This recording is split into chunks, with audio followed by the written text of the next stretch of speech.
Welcome back to the David Kurten Show here on today's News Talk TNT. And it is really good to have with me on the show in this section, Nick Buckley, MVE, who is standing as an independent candidate for the Greater Manchester Mayor.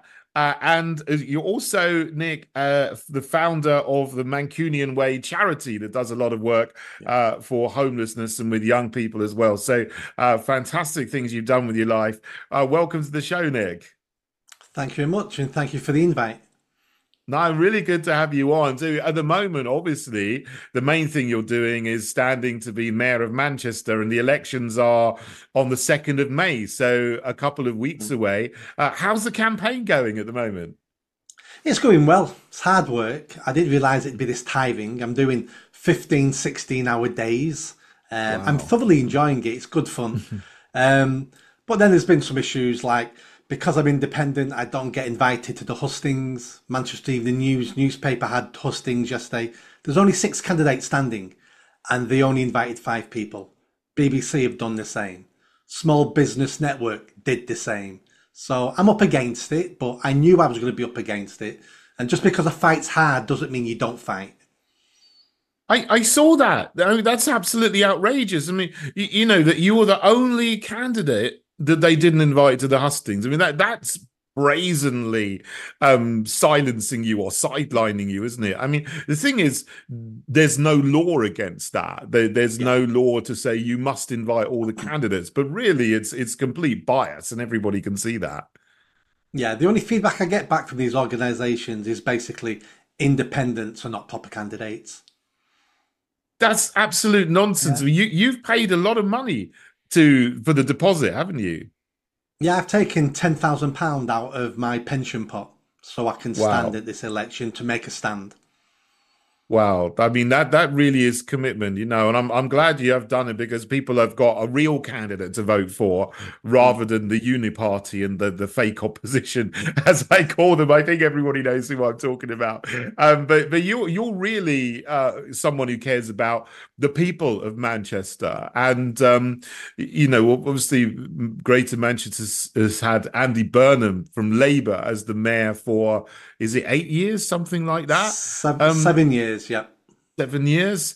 Um, how would you make Manchester better than what we've had over the last 7 years? Yeah, so something you'll understand is I want to go back to basics. Mm, So if I'm elected mayor, there'll be no vanity projects. There'll be no more fantastic multi-billion pound projects that I'll be running or I'll mm, be designing for Greater Manchester because you can't build anything new when your foundations are crumbling. So my mm, first aim and the easiest thing to fix will be Greater Manchester Police because the Mayor of Greater Manchester is also the Police Crime Commissioner and he can sack the Chief Constable anytime he mm, wishes. And I'm not going to say I'm sacking the Chief Constable, but that is what the Mayor can do. I've worked with the police for 20 years. I used to be based in police stations. I've trained police officers. I was never a police officer myself. I was a council manager. mm, I understand policing. We need to start reclaiming the streets. Knife crime now is getting to levels of London levels now. People are telling me all the time, they're scared to go out at night on the streets. The stabbings in Manchester almost every day. There's murders in Manchester now almost every day. We're now finding chopped up bodies now in Greater Manchester. We found one last week in a park, chopped up, wrapped in plastic. Policing is the number one issue. And then we're looking at other things as well. Just like the rest of the country, nothing works in Greater Manchester. The mm. NHS, the councils, probation, nothing works. Why doesn't it work? Because we never hold anyone accountable. And what I'm going to do as mayor, and the mayor doesn't have as much power as London mayor, but the Mm. power, the superpower I will have as mayor is my voice and my access to the press. So I'm going to be looking at what's failing in Greater Manchester and I'm going to be finding the top civil servant in charge and I'm going to be naming and shaming that top civil servant Mm. to the BBC, to Manchester Evening News going, this is the person, Jim Smith, I'm making that name up by the way, Jim Smith is the Mm. person who's running this department and look at what it produces, nothing. Unless we start giving these people some skin in the game, nothing changes. And I'm watching my region, my country just slowly decline and crumble away as if we're not the most amazing country in the world because Mm. we are. and the history books will tell us that. But at the moment, it's just managed decline, and I'm sick of it. I can't take any more. It is horrendous, isn't it? Because you've got a problem of politicians of the uniparty, they've all coalesced together, whether it's fake conservative, Labour, Lib Dem, Green, they're all pushing the woke agenda, the climate agenda. They're more concerned about your opinions on the internet than actually fighting real crime like knife crime and murder, like you've said. But then you've also got the problem of massive infiltration in the civil service, like you've said. And, obviously we're familiar and we talk a lot about the civil service in Whitehall that's to do with national government. But, when I was a London Assembly member, you deal with the mayor's own civil service in the Greater London Authority. You got the Greater Manchester Authority, and they got civil servants, and they often get paid, several hundreds of Yeah. thousands of pounds. But then they're just pushing agendas that serve corporate interests or globalist interests. And it's terrible. I mean, how do you get the back to them serving the people? You need a disruptor.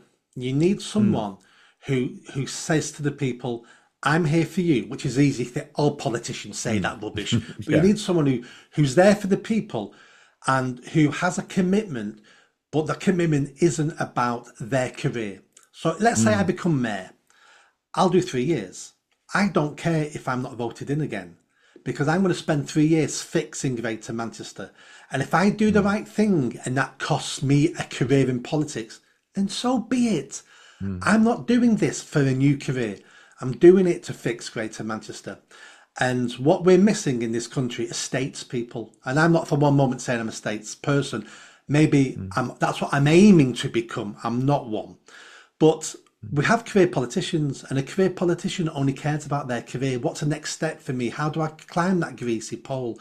mm, We need people who go, "This is my vision for Greater Manchester. I'm going to do these things for the benefit of Greater Manchester." And they may not be beneficial until 10, 20, 30 years from now. mm. But career politicians want success in the next 2 year, 3 year cycle so they can get elected again. We solve no Yeah. problems in 2 or 3 years because they're too complicated to solve. We need someone who will go, "I'm putting in plans now that I will not be rewarded for, and somebody else 20 years from now will take the credit for it." But as Mm. a statesperson, I don't care. I don't care who takes the credit. I just want things to improve. Yeah. So, I mean, you've spoken about police and crime. Um, Transport is another area, isn't it? I think where the mayor of Manchester has a lot of Yeah. power and influence. What will you do in that area to make transport work better in Greater Manchester? Well, to begin with, I need to make sure our bus services don't go bankrupt. Because Andy Mm. Burnham now has taken control of the buses in Greater Manchester. He's just spent £5 million painting them yellow. Not Oh, buying new ones, by the way. £5 million on painting old buses yellow so they all look the same. That's how we're wasting taxpayers' money. But his new plan is called the B Network in Greater Manchester. Um, in his plan, he has to increase passenger numbers by 30% in the next 5 years, or the whole project goes bankrupt. So Mm. if I became mayor, the first thing I need to do is make sure our buses don't go bankrupt. So that's my first thing. Then Mm. let's look at the tram system. We've got quite a good tram system in Greater Manchester. It needs extending to other cities and towns. I get that. We need money for that. But even the tram companies' own reports say 20% of all passengers on our tram system don't pay. Mm. They just use it. So there's 20% of our revenue for the tram system we lose. So all these little problems that people think, well, what's the big problem? Well, the big problem is the people who don't pay are also carrying knives, are also the Mm. criminals, are also the people involved in antisocial behaviour and robbing people on the tram system. Let's get back to fixing some of the small problems because that then will solve some of the big problems a year or two down the line. So that's what I'll be looking at the transport system. Yeah, I mean, you've mentioned that with the buses, particularly. I mean, that is a big thing because a politician comes in and they think that they can create some big business structure, Mm. but they don't know how to run a business, and it always goes wrong. It doesn't matter Yeah. which party they're in. That Well, some of the complaints I've been getting on the B network is Andy Burnham's big selling point is it's cheaper. I've reduced all the fares. Council Mm, taxpayer is basically subsidising the buses. But I've got so many emails of people saying, well, they've not gone down, but they're not cheaper in my area because I used to get a special deal on this bus route to go to work. mm. And now that weekly, monthly pass now has gone up 50%. So there's always winners and losers when we start messing with the system. And for Yeah. someone like Andy Burnham, any politician to think they can mess with an extremely complicated system like public transport and to think nothing will go wrong and to think Mm. there'll be no dangers is just pure silliness. It's incompetence that you think you can mess with such a system. Yeah, it is. It's hubris as well, isn't it? It's arrogance. Mm, They think they're better. They think they can do. They're more competent than they are. When something mm, is not broken, don't fix it. Don't try to change it. And that's such a waste of money with painting the buses yellow. I mean, I don't know if they paint things rainbow colors. I mean, that's another thing that I have is a big gripe. You yeah. have the police all over the place, and certain councils putting in rainbow crossings and rainbow police cars and rainbow trains. I mean, do you have any of that in Manchester? We do.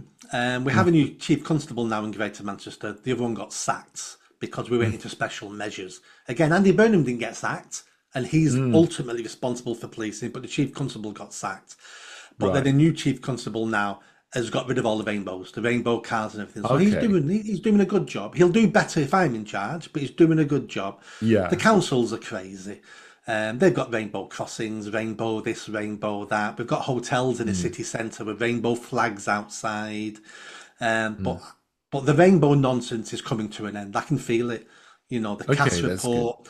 We're looking at the abuse of children now being acknowledged that the medical profession is abusing children. I've actually said if I'm mayor, I'll accept complaints and victims who have been physically abused by doctors under this ideology. And if they come forward, if I'm mayor, we're going to investigate and arrest doctors in Greater Mm. Manchester.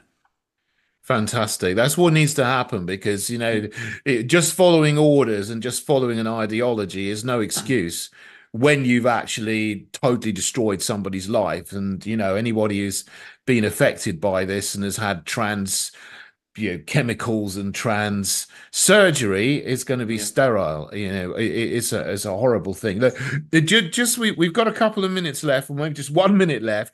One of the things I thought was interesting was you said you might have a referendum on whether to keep the role of the mayor of Yeah. Greater Manchester, or possibly to abolish it. I mean, what is your plans in that area? Yeah, so that's a promise. If I'm elected, we'll hold a referendum in Greater Manchester about do we want this? Do we want the position of mayor or not? Because we were never asked. There's a hole Mm, in our democracy in Greater Manchester. This was forced upon us by the Tory government ten years ago. So I mm, want to go back to the people and say, do you want this position? And if they say yes, let's keep it, fantastic. If they say no, we don't want it, let's get rid of it. I'm mm. sick of big government forcing things upon us. When has the solution to any of our problems been more government, more politicians, more bureaucracy, and we're going to pay for it all through our council tax? When has that ever been a Yeah. solution? I know. Look, I totally agree with you there. I wish you the very best in getting elected, and I know if you are, you will do the best job of all the candidates. I know it. Obviously, Heritage Party is standing for the London Assembly. We've had quite a few independents on who's standing for mayors. So you had Nick Buckley for Manchester. We've had Andreas Mickley for London, Jonathan Tilt for West Yorkshire. I wish you all the best. But yeah, hopefully we can save money and get the best deal for the taxpayer as well in our government. Nick, thank you so much for joining me today on today's News Talk TNT.